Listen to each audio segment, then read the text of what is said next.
Good evening and welcome to Gravitas. I'm Palki Sharma Upadhyay. Let's get started. Gravitas, co-presented by Skoda Superb, best in next class.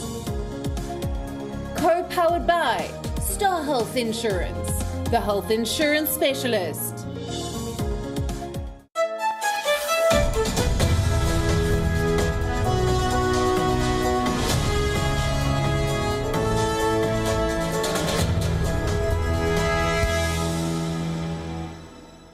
Do you believe that the Wuhan virus is indeed a bioweapon, that it was created in a laboratory? It is man-made or not. It's a Wuhan virus. What are your expectations from it? Do you believe it will be a fair probe given the fact that this global agency has been accused of being influenced? I think the Chinese government and also WHO have to explain what's going on. How do you see China's military provocations on the border with India? We, the Japan, also have lots of fear from the Chinese military activities. I can understand Indians' feelings towards those matters. We want strong India, and we want India. India is, the Asians' gravity point. And what are your expectations from the Biden administration? China and also Taiwan border. This border is going to become another red line, which White House should think about.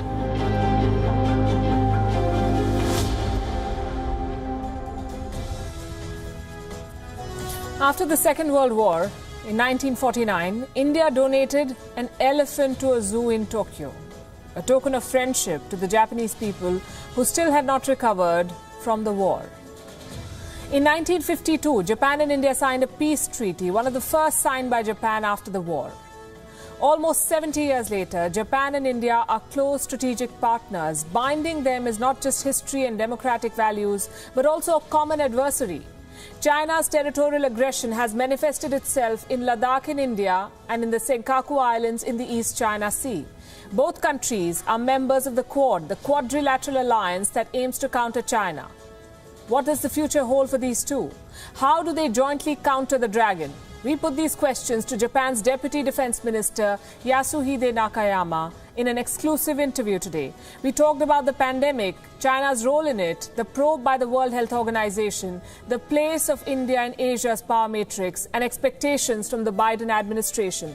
Tonight on Gravitas, we bring you that exclusive interview. Also on the show, the big headline that the world is watching. The Brexit deal is finally done after years of back and forth. They say it is a fair deal. It's time to turn the page. Baloch activist found dead in Canada. Local police say there is no foul play, but protests in Balochistan and Canada. The family now urging the Trudeau government to investigate further. Outrage over US President Donald Trump's pardons. 41 convicts pardoned in 48 hours, including his son-in-law Jared Kushner's father and Trump's own allies. Daniel Pearl's killer is set to walk free. A court in Sindh in Pakistan has announced his release. Will the Pakistan government appeal the decision? We'll track this for you. But we begin, as always, with Gravitas Global Headlines. Israel has detected 4 cases of the new variant of the coronavirus that has emerged in the UK. 3 of the cases were returnees from England and are isolating at a hotel designated as a coronavirus quarantine facility. The 4th case is under investigation. Amid the border crisis after France imposed a partial blockade over the new coronavirus strain in the UK, a team of French firefighters arrived at Dover port with 10,000 coronavirus tests for lorry drivers to let those who test negative cross the channel by Christmas. Russian lawmakers have passed bills which could grant authorities the power to block access to YouTube, Twitter and Facebook. The country could restrict access to US social media giants if they discriminate against content from Russian state media. Lawmakers argued the social media websites had failed to remove hundreds of pages containing banned content, as required by Russian law. Nigerian officials have said the kidnapping of 344 schoolboys earlier this month was not sparked by extremism and that it was caused by intercommunal feuding over cattle theft, grazing rights and water access. In the latest blow for Jack Ma's e-commerce empire, China has launched an investigation into the Alibaba Group for suspected monopolistic behavior and will summon the Ant Group for a meeting in the coming days. The moves follow China's dramatic suspension last month of Ant's planned $37 billion initial public offering.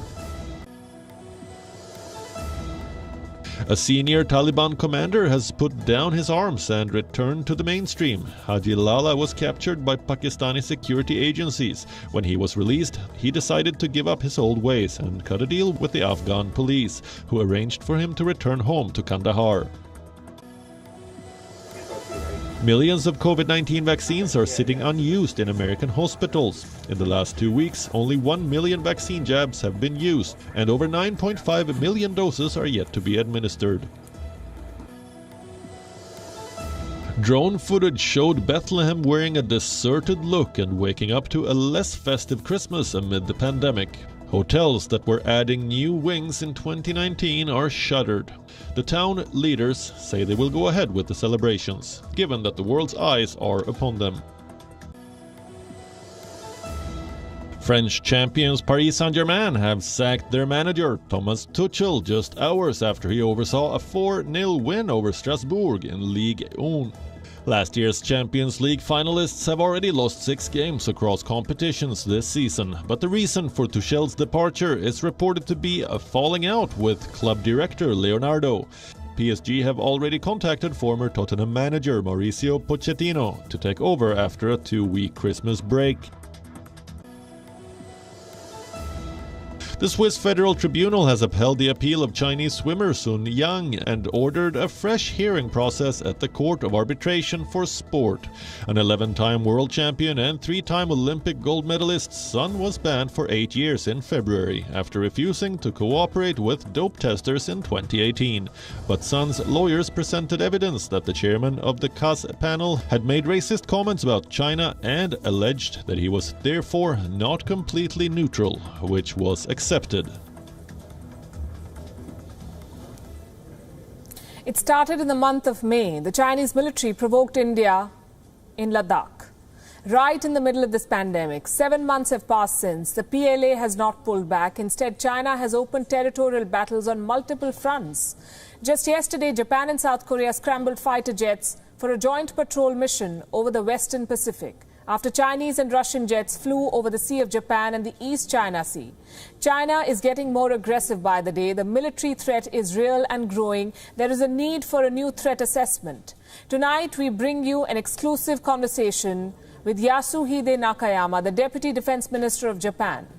He's also a member of Japanese Prime Minister Yoshihide Suga's party. He's part of a group of lawmakers that took a hard line against China earlier this year when a call was made to cancel a state visit by Xi Jinping to Japan.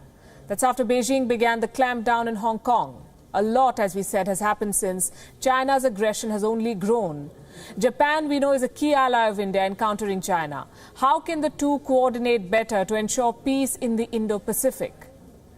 What does Japan make of the border standoff in Ladakh? Can world bodies hold China accountable for the pandemic cover-up and for the military aggression? Earlier today, we put these questions to Mr. Nakayama. Minister Nakayama, welcome to WION. Thank you very much, Park-san. I'm from Tokyo, and thank you very much for inviting me. You spoke about the threat from China. Do you believe that the Wuhan virus is indeed a bioweapon, that it was created in a laboratory, or was it a natural outbreak? There is lots of stories, and there is lots of explanation, or the the professional doctor's view. But I personally think, and also as a Japanese government, I don't think it's a man-made or not. But we have to watch carefully, even it's a man-made or not. This year, there is a COVID-19. Sometimes people said it's a Wuhan virus, but this virus actually came from Wuhan, China, and the COVID-19 expands all over the world immediately, including Japan and India also. And we have to also prepare for those kind of new biochemical and also virus threats. And how should we keep those, the social welfare and also public sanitary systems for protecting the people's lives and health.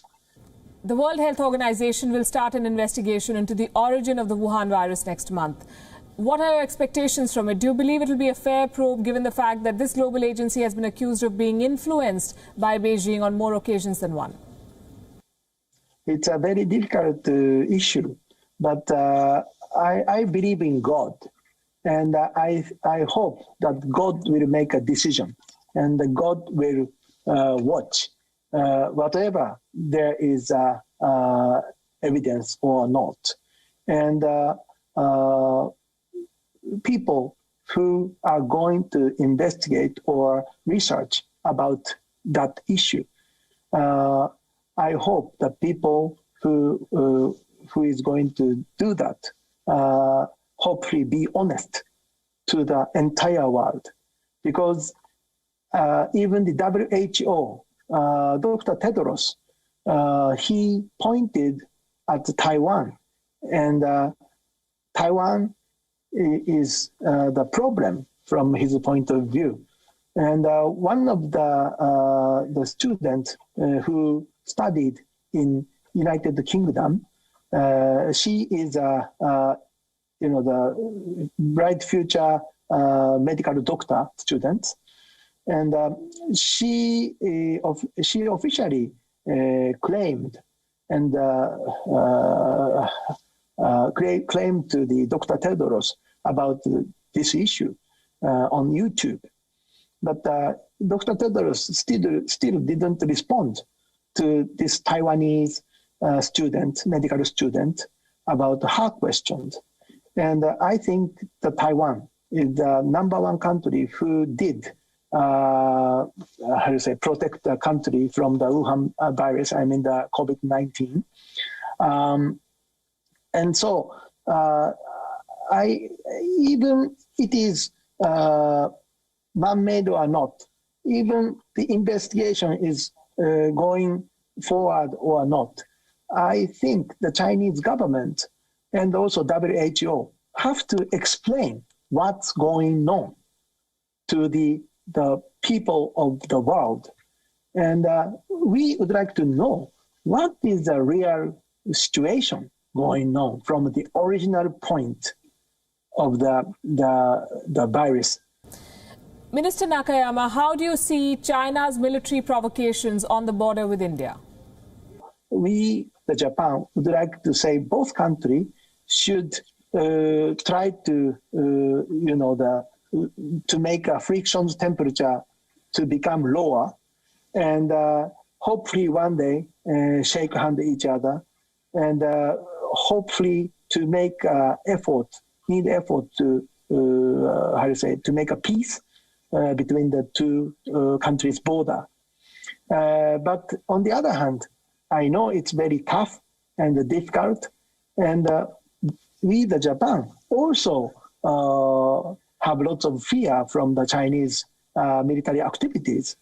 So I can understand Indians' feelings towards those matters. Right, like you said, China claims the Senkaku Islands that you say belong to Japan. Similarly, China also wrongly stakes claim on parts of Ladakh and Arunachal Pradesh that belong to India. It does not follow international law when it comes to the South China Sea. What can global bodies like the United Nations, for instance, do to hold China accountable then? Yes, exactly. But unfortunately, P5, China is a P5. Yes, so if something, the problems for them, problems for China issue raise up in the United Nations, I think they can,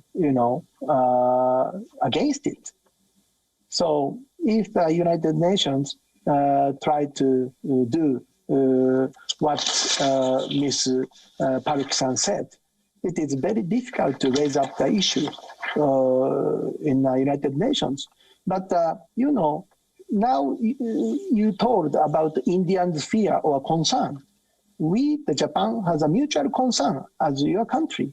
So why don't we make more friends, or the country who has a mutual fear or threat or concern get together and appeal to the another countries, and then they can get understands more about those issues. So we need a challenge to the world for the future. We are a democratic country. India, also democratic country. The United States of America, democratic country. Those countries, and Australia also, we understand about how important the democratic system and the free and open Indo-Pacific concept is very important. So a country who can understand this concept, any country can join. And I know personally India's position, but I personally request India should more, commit to protect free and open Indo-Pacific. We want India. We want strong India, and we want India. India is, the Asians' gravity point. India is very important because you surrounded by your own fear or concern. So, but your country is most important freedom country and nation, and we have a lot of sympathy. If Japan, India, Australia, United States together, the good synergy will come up to our, future. So we love India, and we want Indians more commitment towards Quad. Japan has seen a leadership transition recently, and very soon the US too will have a new president in office. What bearing, if any, according to you, will this have on bilateral relations between Tokyo and Washington? And what are your expectations from the Biden administration? Well, I have one question to next president elect, Mr. Joe Biden. When the Assad in Syria, when he used biochemical weapon towards their nationals, at that time President Obama was in White House, and he set the red line for Assad regime. But actually, unfortunately, Assad used biochemical weapons towards the people of Syria. But White House didn't respond it, didn't react. And I was very sad because the political leader used biochemical weapons towards their own people. This is crazy. And the United States, I personally think, should respond at that time, but actually didn't. Time has been changed, even within 5 years. But if the China going to challenge towards the Taiwan issue, I think the next red line is going to become China and also Taiwan border. This border is going to become another red line, which White House should think about. And so my question to Mr. Joe Biden, President-elect, is what is his policy? What is your policy towards Taiwan issue? Compared to, I'm not comparing with Donald Trump president, but I would like to know how the next president-elect will going to make a policy towards Taiwan. means what is his policy towards China. It's equal. So that is my, the focusing on, yes. Minister Nakayama, it was good to speak to you. Thank you very much for joining us here on Beyond. No, thank you very much.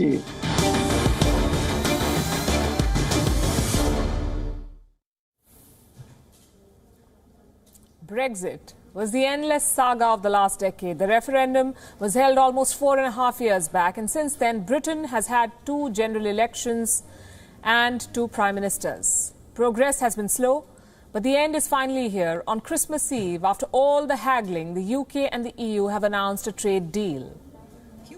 The clock is not ticking anymore. That's how EU Commission President Ursula von der Leyen described the moment. She said the deal was fair and balanced, and that the UK and the EU would continue to stand shoulder to shoulder when it mattered. The United Kingdom is a third country, but it remains a trusted partner. We are long-standing allies. We share the same values and interests, whether it be the COP26 summit in Glasgow or the upcoming UK G7 and Italian G20 presidencies. The European Union and the United Kingdom will stand shoulder to shoulder to deliver on our common global goals. Competition in our single market will be fair and remain so. The EU rules and standards will be respected. We have effective tools to react if fair competition is distorted and impacts our trade. As for Boris Johnson, he feels this is the best deal the UK could have hoped for. Since that time, we've been getting on with our agenda, enacting the points-based immigration system that you voted for and that will come into force on January the 1st, doing free trade deals with 58 countries around the world, and preparing the new relationship with the EU. And there have been plenty of people who have told us that the challenges of the COVID pandemic have made this work impossible and that we should extend the transition period and incur yet more delay. And I've rejected that approach precisely because beating COVID is our #1 national priority. And I wanted to end any extra uncertainty and to give this country the best possible chance of bouncing back strongly next year. Many of you are probably wondering, didn't Brexit happen last year? Well, technically it did. On the 31st of December 2019, Britain officially left the European Union. But a lot of details were yet to be agreed upon, chief among them, trade. Britain and the EU had to sign a new trade deal, and they had 11 months to do so. And it came right down to the wire. Without a deal, there would have been a hard Brexit. No more free trade, no more free movement, plus new import tariffs, and that would have hurt consumers. In the end, the talks in fact hinged on fish. You heard that right. The UK and the EU could not agree on fishing rights. Let me explain this. In the European Union, the seas are common good. So all countries can fish in each other's waters. Britain wanted to change this. It wanted to decide who gets to fish in British waters. The middle ground was to have quotas. The EU pushed for a greater share, a demand that Britain would have never accepted. The current deal calls for a phased fishing arrangement. Over the next 5.5 years, the EU is going to gradually reduce fishing. That will leave the UK with around 2/3 of the fishing stock. Now, as this deal gets implemented next year, disputes will be inevitable. So who is going to resolve them? Before Brexit, you see, the European Court of Justice, had this responsibility. But EU courts are run by EU laws that do not apply to Britain anymore. So both sides have agreed on a new system based on international law. The reaction to this deal has been mixed. Remember, the referendum back in 2016 was a close one. Almost 48% of Britons wanted to remain in the European Union, and the years have not changed how they feel about it. Well, it's better than a no deal, but still all of the disadvantages of leaving the European Union. So it's making the best of a bad job. I'm really pleased we're getting a deal, and I think it's light at the end of the tunnel. I think we've had a terrible year, and I think it's really good news. Quite honestly, I was afraid of a no deal. On Financial Street, the news was good. The pound sterling gained against the US dollar. The stock market also cheered the deal. Analysts are hoping that this bit of news will help the markets end the year on a high. British pound is doing well. The British pound is up about 0.9% versus the US dollar, so it's on a pretty good run. And we're in a reasonably short distance away. If the pound nudges another small bit higher, another kind of 10 basis points or 10 pips higher, we'll be looking at a new 2.5 year high versus the US dollar. So we are seeing a very generous move in the pound. Like I said at the start, this has been an endless saga. So is it finally over, or are we in for more drama? In the United Kingdom, the Parliament must approve this new deal. The MPs will be recalled soon. But there's no drama expected, thankfully. Keir Starmer has asked his Labour Party to back the new deal. In the European Union, the deal does not technically need parliamentary approval unless any of the provisions directly mention a member state. But again, this is just a matter of formality. Boris Johnson, remember, came to power promising to get Brexit done. He's finally got something to show for his work, but the transition is not going to be smooth. The long line of truckers at Dover was a glimpse into what a post-Brexit UK could be like. And now to the story that we've been tracking very closely on Gravitas, the mysterious death of activist Karima Baloch. She was found dead in Canada. She reportedly faced threats from the Pakistani military. But the Toronto police says there is no foul play. Those who've tracked the plight of the Baloch people say it is murder, and it fits a pattern. Baloch activists living outside Pakistan have repeatedly come under attack. A few months back, there was a similar death in Sweden. Canada insists that this is a non-criminal case. In Balochistan, there are protests and a call for justice. Fingers are pointing at Pakistan, but there are no concrete answers. Before I get you the latest, let me quickly tell you what's happened so far. Karima Baloch was a 37-year-old activist. She went missing on the 20th of December. One day later, she was found dead. Reports say her body was found floating in a lake in Toronto. There is no official confirmation on that. Karima Baloch was credited for being the pioneer of women's rights in Balochistan. She was also a vocal critic of Pakistan. In 2016, she put out a video message for India's Prime Minister Narendra Modi. She'd been living in exile in Canada for about 5 years now. She had raised concerns about Canada allowing a number of Pakistani military officials to live in the country. Karima Baloch's family says that she had been receiving death threats, and now Karima Baloch is dead under mysterious circumstances. How many Karimas will you kill is the question being asked in Quetta, the capital of Balochistan. What you see on your screen are images of a protest march. There was a protest in Karachi too, in solidarity with Karima Baloch. The trending hashtag is "State Killed Karima Baloch." But Canada says there was no foul play. It sees no foul play here. WION wrote to the Toronto police on the 22nd of December inquiring about Karima's death and the investigation into it. The police told us that the case is quote-unquote currently being investigated as a non-criminal death, and there are not believed to be any suspicious circumstances. Toronto police posted a statement a day later, and I'm quoting again, "The Toronto police is aware of heightened community and media interest surrounding a missing person investigation. The circumstances have been investigated and officers have determined this to be a non-criminal death and no foul play is suspected." 3 days into the incident, the police has already concluded that the death is non-criminal. Very prompt, we say. Sadly, no one's buying it. Karima Baloch's husband, for one, Hamal Haider, has asked for a further inquiry. And here's what he said.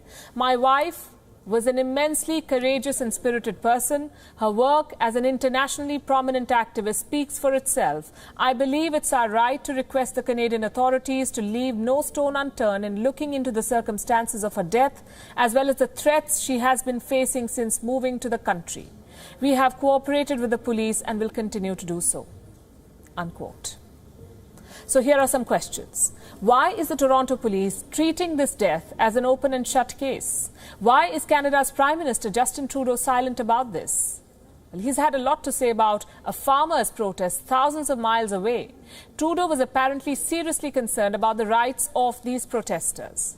Now, in his own backyard, a prominent human rights activist has been found dead. The whole world is talking about it, but Justin Trudeau remains quiet. His country's police says there is no foul play. What gives? What explains the silence? Vote bank politics again. Pakistanis are the fifth largest group of immigrants in Canada. Justin Trudeau does not want to lose their support, perhaps, by pointing fingers at their home country. Canada does not want to deep dive into a case whose trails may lead to Pakistan and Rawalpindi. Did you know that Canada had initially denied asylum to Karima Baloch? On what grounds? They said her group's involvement in quote-unquote subversion against the Pakistani government was the reason. So you know where Justin Trudeau's loyalties lie. It is barely surprising that the Toronto police is not suspecting any foul play in Karima Baloch's death. It is not surprising that Mr. Trudeau, the self-appointed torchbearer of the right to protest, has nothing to say about the protests in his own country and in Pakistan. It is time the Canadian Prime Minister got off his high horse, put an end to minority appeasement and get a grip on the extremists operating in his own country. He can start by ordering an honest probe into Karima Baloch's death. The Central African Republic, or the CAR, is a country we rarely hear about. You will not see it in the headlines very often, but today it is the setting for a game of geopolitics, geopolitical chess. In a couple of days, this country will vote for its next president. But violence is threatening to derail the vote. And Russia and the United States are volunteering to help. Both nations have their eye on the Central African Republic's vast mineral reserves. Our next report tells you more.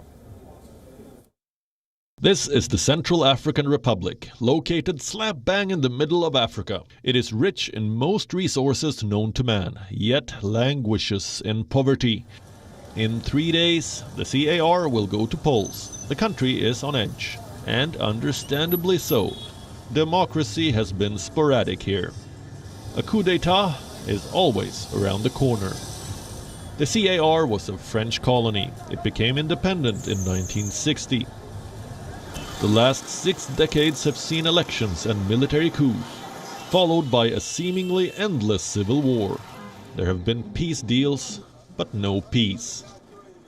In 2015, the UN deployed around 13,000 peacekeepers, but stability remains elusive. It is in this backdrop that CAR is heading to polls. The threat of military coups, the bloodshed of a civil war, and extreme economic hardships. Now the country must contend with a new problem, a pseudo-Cold War. Russia and the United States both want to assert their influence here. For the moment, Moscow holds the edge. Incumbent President Touadéra is a close ally of Putin.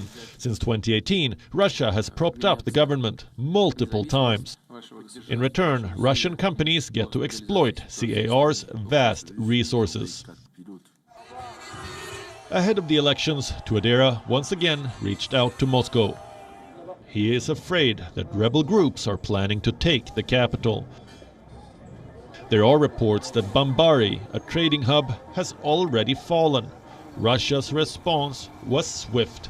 It sent 300 military instructors to train the CAR troops. They were joined by Rwandan forces who were assisting the peacekeepers. The US State Department was not impressed. Our position has always been that countries that provide assistance, military or otherwise, should do so in a transparent and coordinated way, and that this assistance should support the desire of the people of CAR for good governance and stability. Not to be left behind, the Western Alliance dispatched help of its own. On Wednesday, French warplanes flew over the country. The Élysée Palace condemned attempts to disrupt the general elections. It's a zero-sum game for the Central African Republic. Going ahead with the polls means risking the lives of voters, but delaying it could further destabilize the country. President Touadéra is banking on foreign help, but he's playing a dangerous game. It doesn't take long for an ally to become a satellite state. Bureau Report, WION. World is One. Meanwhile, in the United States, Donald Trump is on a pardon spree. 2 Republican politicians, 4 convicts connected to the Russia probe, 4 former security officials accused of war crimes, and the disgraced father of his son-in-law, Jared Kushner. These are just a few individuals who have been pardoned by President Donald Trump. A total of 41 pardoned by the US president in a matter of 2 days. 41 people. What is a presidential pardon, you may ask? Who are the people Donald Trump has pardoned, and what are the charges against them? In this report, we shall discuss. First of all, a presidential pardon is an act that completely sets aside the punishment for a federal crime. In simpler words, it means that you're forgiven for crimes that you have or you may have committed. If you're in jail, you'll walk out. If you're out, the case against you cannot be revived. The only thing that the pardon does not give you is a clean slate. It does not wipe out the record of your conviction. So who has Donald Trump pardoned? Like I said, it's a long list. On Tuesday, Trump issued pardons to 15 people, 1-5. On Wednesday, he pardoned 26 more, 41 people in 48 hours. And this is in addition to several others he has pardoned since Election Day. More than 60 so far. I'll tell you the names that stand out. Duncan Hunter, a former Republican congressman who in 2019 pleaded guilty for misusing campaign funds. Chris Collins, another former Republican representative, he pleaded guilty last year for conspiring to commit a securities fraud, besides making false statements to the FBI. Then we have Paul Manafort, Trump's former campaign chairman. Roger Stone, one of Trump's oldest friends. Manafort was convicted for conspiring to obstruct the investigation of his crimes. And Roger Stone was convicted of witness tampering to protect Trump in the Russia probe, the Mueller probe. Then we have national security officials, Nicholas Slatton, Paul Slow, Evan Liberty, and Dustin Hurd. 4 security contractors who were convicted for their role in the 2007 massacre of 14 unarmed Iraqi civilians in Baghdad. They have been pardoned by the commander-in-chief. George Papadopoulos, a former Trump campaign aide who pleaded guilty to Russian meddling in the 2016 presidential election, he too has been pardoned. Alex van der Zwaan, the Dutch son-in-law of Russian billionaire German Khan, has been pardoned. This man was charged for lying during the Mueller investigation about being in contact with a Trump campaign official. And then we come to the most controversial pardon of them all. Charles Kushner, a wealthy real estate executive and the father of Trump's son-in-law, Jared Kushner. Charles Kushner pleaded guilty to tax evasion and to lying to the U.S. Election Commission. He also pleaded guilty to witness tampering, and you must listen to this very carefully. Charles Kushner's brother-in-law was cooperating with investigators in tax evasion charges against Kushner. So Kushner Sr. decided to do something. He hired a sex worker to lure his own brother-in-law. Then he videotaped the encounter and sent that tape to his sister as blackmail. Who does that? The attorney looking after this case had called it, and I'm quoting, one of the most loathsome and disgusting crimes he had ever prosecuted. But all of Charles Kushner's crimes were set to be whitewashed. He has been pardoned by his relative, the President of the United States of America. Now, here's the thing. American presidents pardon convicts. This is part of a tradition. Most presidents before Donald Trump have used the pardon to address systemic injustice, like racist drug sentences or politically motivated punishments. But Donald Trump is using his powers to pardon allies, loyalists and family members. He is testing the limits of the many constraints of his powers. And he's undermining the very motive of a presidential pardon. So pardon me for saying this. We shall not be surprised if Donald Trump takes things one step further and becomes the first American president to pardon himself. Thorne, I hereby grant you a full pardon. Thank you, Corn.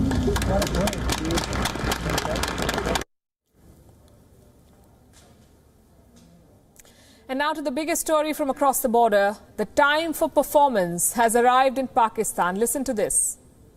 और जितना भी अब बाकी time रह गया, हमें अब अपनी जो गवर्नेंस की परफॉर्मेंस है उसको बहुत आगे लेके जाना है, क्योंकि अब हमारे पास तो एक्सक्यूज नहीं है कि हम सीख रहे हैं या हम नए हैं या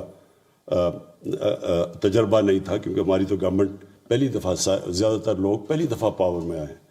तो ये अब परफॉर्मेंस का टाइम आ गया और परफॉर्मेंस के लिए अपने ऊपर प्रेशर डालें अब। After 2 years, 4 months and 25 days in power, Imran Khan Niazi has finally realized that it is time to perform. He wants his ministers to pressure themselves to perform. He wants to assess the performance of the various ministries that they handle. We decided to save him the effort. I'll start with the ministry Imran Khan must pay close attention to, the Petroleum Ministry of Pakistan. Saudi Arabia has shut the oil taps. Islamabad has failed to be worth the oil it was getting from Riyadh. So this is how the Petroleum Ministry of Pakistan has been performing. It has been smuggling oil from Iran. An inquiry commission set up by Pakistan's judiciary has discovered that in 2020, this year, the Petroleum Ministry of Pakistan smuggled Iranian oil worth 250 billion Pakistani rupees. Smuggled. How did they manage this? With the help of Pakistan's Frontier Corps paramilitary force, custom authorities and the oil mafia. The inquiry commission says all of them colluded in the smuggling of oil over the Pakistan-Iran border near Taftan in the province of Balochistan. They smuggled oil and it was brought in 50,000-litre tankers. Baiko Refinery, a private firm in Balochistan, was deeply involved in the smuggling. Quite a performance, we say. Let's also take a look at how the Transport Ministry of Pakistan has been performing. An anti-graft watchdog has unearthed a mega scandal in Lahore. The Transport Ministry Pakistan and its officials had been issuing registrations for smuggled and stolen vehicles on the basis of fake auction vouchers. Now, this watchdog says officials from the excise and taxation departments were involved in this scam. It says the registration of as many as 15,000 vehicles was dubious. 15,000 vehicles. The scam caused a direct loss of 300 billion Pakistani rupees to the exchequer. There are so many scams happening in Pakistan that even China is now worried. Beijing has started seeking guarantees for the loans it's been giving out to Islamabad. The Pakistani media has been reporting this. They've been talking about it. They say China has sought additional guarantees before sanctioning a $6 billion loan for a rail project. Let me explain how this works. Pakistan's financial situation, as all of us know, has been weakening. The country has been availing debt relief from G20 nations. Now, China wants Pakistan to ensure that it will pay its Chinese debts first. In fact, they want the Pakistan government to put a guarantee mechanism in place for any loans henceforth. What a sad turn of events. Pakistan has long run out of the time to perform.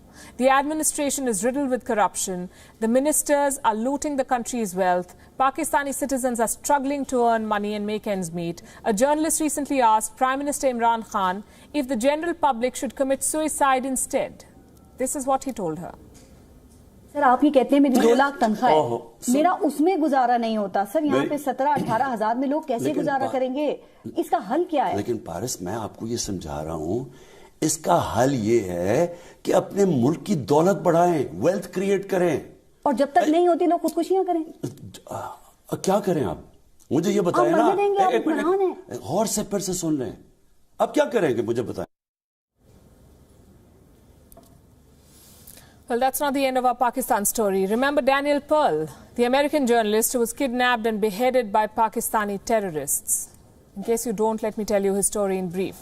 Daniel Pearl was the South Asia bureau chief of the Wall Street Journal based in Mumbai. In January 2002, he traveled to Pakistan for an investigation into the Al-Qaeda's links with a British citizen. He was kidnapped by extremists who accused him of being a spy. They demanded the release of certain Pakistani prisoners at Guantanamo Bay. That did not happen. So these terrorists beheaded Daniel Pearl. They cut his body into pieces and buried him in a village near Karachi. It took 3 months for Pakistani authorities to recover his severed head and mutilated body.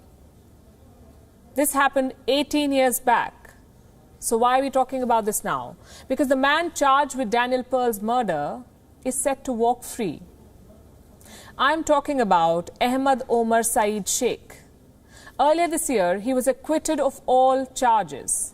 Now, the Sindh High Court has ordered the immediate release of this man, and he is not alone. The charges against 3 other accused in the case have also been declared null and void. The judge who passed this order observed, and I'm quoting, "These men have been rotting in jail for 18 years without committing any crime." He said there are no justified reasons for their detention, and that of Ahmad Omar Saeed Sheikh in particular. Now, let me remind you something. The man, they say, has been rotting in jail, served prison time in India for the 1994 kidnappings of Western tourists, a crime that he confessed to. In 1999, he was released from captivity in exchange for passengers on board the hijacked Indian Airlines flight. He was provided safe passage into Afghanistan by Talibani terrorists. And then he went on to kidnap and murder Daniel Pearl in 2002. The Pakistani judiciary itself sentenced this man to death. His complicity in the murder is a matter of record. But 18 years on, the same judiciary says that this man is innocent. We'd heard of U-turns, but this is a quantum jump into denial. A complete travesty of justice. The so-called luminaries of Pakistan should hang their head in shame, if they have any left, that is. Let's move to a story from Kuwait. The country is being trolled online over its Parliamentary Committee on Women. Do you know why? Because the Committee on Women has men. 3 men, no women. Here's why. Imagine building a stadium to encourage sports and fitness and filling it with junk and video games. Imagine starting an animal welfare organization and enrolling hunters, butchers and breeders into it.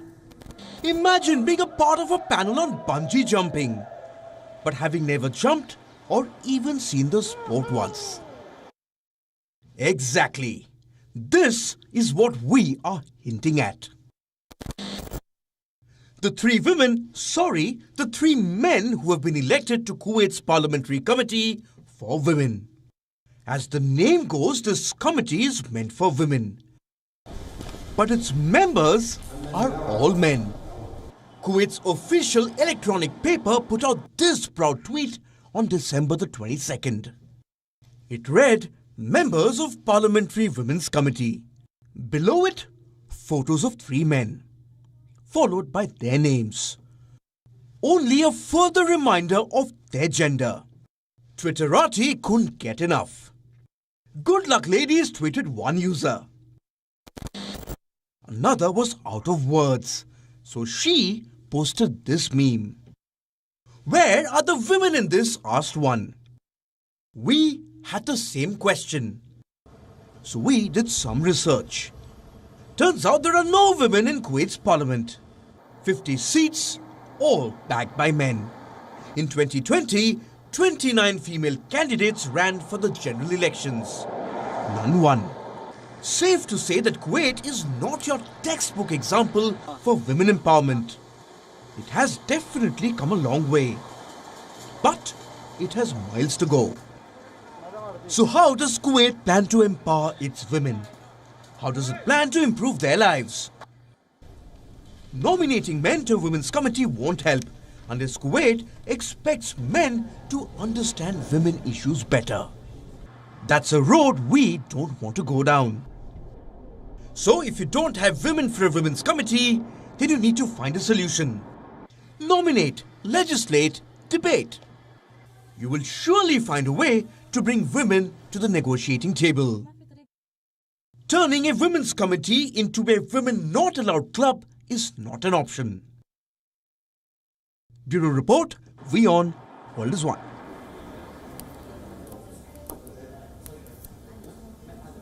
On that note, it's a wrap. We're leaving you as always with Gravitas Images. Thanks for watching.